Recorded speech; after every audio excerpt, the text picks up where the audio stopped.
The Nazca Lines, giant drawings in the Peruvian desert. Sprawling across the arid plains of southern Peru, the Nazca Lines stretch their silent fingers across the earth, enigmatic and beguiling, untouched by time for over 1,000 years. Barely visible from ground level, these immense geoglyphs, so delicate yet enduring, whisper secrets of a forgotten civilization, a grand, intricate tapestry woven into one of the driest deserts on earth. Imagine the silent expanse, a landscape of ochre and rust, the horizon shivering in desert heat, punctuated by nothing more than the occasional shrub or boulder. Within this vast cathedral-like stillness lie hundreds of etchings, straight lines, geometric shapes, zigzags, spirals, and above all graceful outlines of animals, plants, and mysterious beings. The genesis of these geoglyphs, traced into the stony desert crust between 500 BCE and 500 CE, is as fascinating as the lines themselves. The Nazca people, inheritors of arid ingenuity, developed ways to draw water from beneath the soil, cultivate crops, and survive in a punishing climate. Yet as if survival in the desert was not challenge enough, they sought to leave their mark upon the land, an offering, perhaps, to gods seen in the boundless sky above. With simple tools and an understanding of perspective that seems to reach beyond their era, these ancient artists painstakingly removed the oxidized, dark red pebbles that coated the desert's surface, uncovering the pale earth beneath. In doing so, they drafted immense pictures and patterns that, astonishingly, retain their clarity more than a millennium later. To comprehend the staggering scale of the Nazca Lines, one must think not in feet or meters, but in the language of vastness. Some lines run arrow-straight for several miles. Some shapes, like the prodigious hummingbird with its outstretched wings, stretch nearly as long as a football field. There is the formidable spider, the winding monkey with its corkscrew tail, the dynamic condor with flared feathers, and the hands, the tree, the enigmatic astronaut-like figure, gazing upward with unblinking eyes. From the ground, these figures are nearly impossible to decipher. Only when viewed from above does their grandeur and intent become apparent. How, scholars have wondered, could people without flight conceive of such aerial artistry? There are no hills tall enough for a genuine overview, and yet the placement of each line, curve, and symbol is precise. Some suggest that the Nazca constructed wooden towers to glimpse their work from above. Others ponder the use of rudimentary hot air balloons, a tantalizing but tenuous theory. Yet even as the technical achievements enthrall us, it is the why behind the lines that truly captivates. Theories abound, ranging from the scientific to the spiritual, the pragmatic to the profoundly mystical.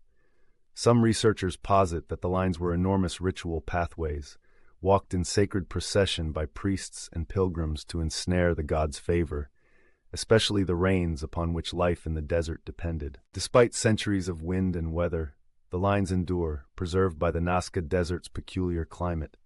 With as little as an inch of rain each year and protected from erosion by gentle winds and stable temperatures, the shallow incisions remain clear, as if some careful caretaker swept them clean each morning.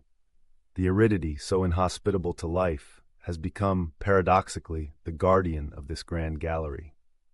Yet the Nazca Lines are not relics frozen in amber. They are, in many respects, as alive in the public imagination today as when first conceived.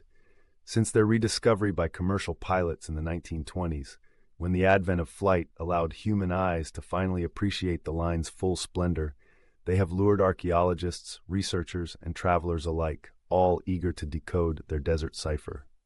German mathematician Maria Reiche spent decades painstakingly studying, mapping, and popularizing the lines.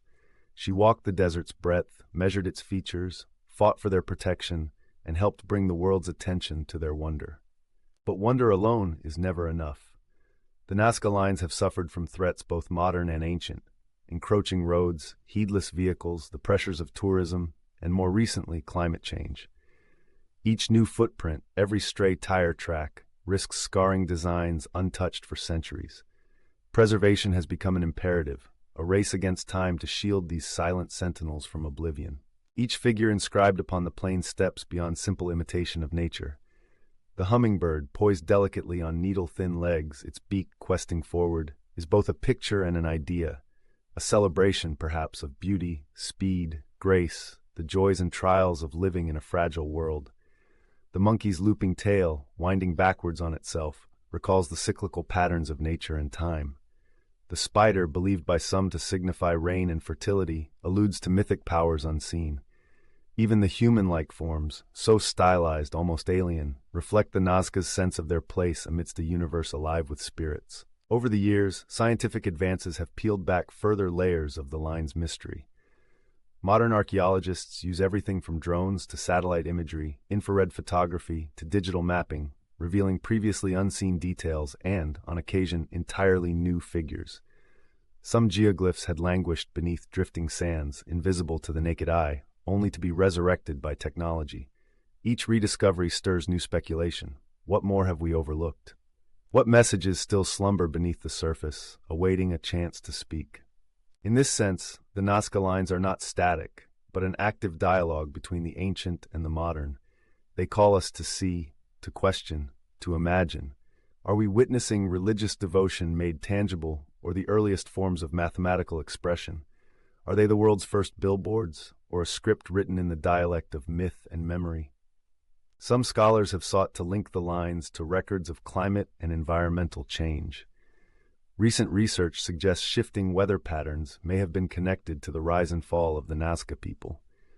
Perhaps the lines were more than mere pleas. They were landmarks of anxiety, records of hope, ways to make sense of the fickle forces that shaped their fate. This interplay between certainty and enigma is what endures. Even as our knowledge grows, so too does our sense of wonder. Ancient engineering, artistic expression, ritual performance, cosmic calculation, each explanation reveals something about humanity itself, our need for meaning, our longing for connection to the forces that govern our world. From the earliest Spanish chroniclers to modern-day archaeologists and armchair theorists, the lines have startled, baffled, and entranced. Early explorers dismissed them as mere cart tracks. Locals, for centuries, held their own legends and superstitions about their origin. There is poetry, too, in their existence, a silent message carried across centuries and sands. They remind us that all civilizations seek ways to communicate, with the gods, with the earth, with the future. The Nazca, with tools as humble as sticks and stones, reached toward the heavens and left us this cipher, a record not simply of belief, but of aspiration. The world holds few places like this. From the hot air above the desert, as the sun sets orange and purple on the horizon, the lines shimmer bright against the ground. 1,000 feet below, the figures, hummingbird, monkey, spider, stand eternal. No written language remains from the Nazca. Their history is etched in earth and sky. The silence of the desert does not mean absence, but the presence of mysteries too great for words. And so the questions remain. Were these vast artworks meant for gods alone, visible from their celestial vantage, or for communities below, signaling unity and purpose? Did their creators dream of being remembered? Did they imagine distant generations peering down with aircraft, satellites, and cameras, marveling at their ingenuity and pondering their thoughts? Each visitor to the Nazca Plain becomes part of this saga, the latest in a long line of observers, thinkers, and dreamers. The decisive answers about function, meaning, intent may forever elude us, yet that is their gift, persistently inviting speculation, kindling imagination, and affirming the enduring lure of the unknown. They serve, too, as a cautionary tale. Modern footprints are deeper than those left by Nazca hands. The precariousness that once drove a people to carve prayers for rain into the ground now threatens the lines with oblivion. Without stewardship, the lines risk vanishing, washed away not by water but by progress too heedless for memory. Safeguarding these ancient messages, then, is not simply an act of archaeology, but a testament to shared responsibility, to honor the past, to awaken the present, to preserve a dialogue across time.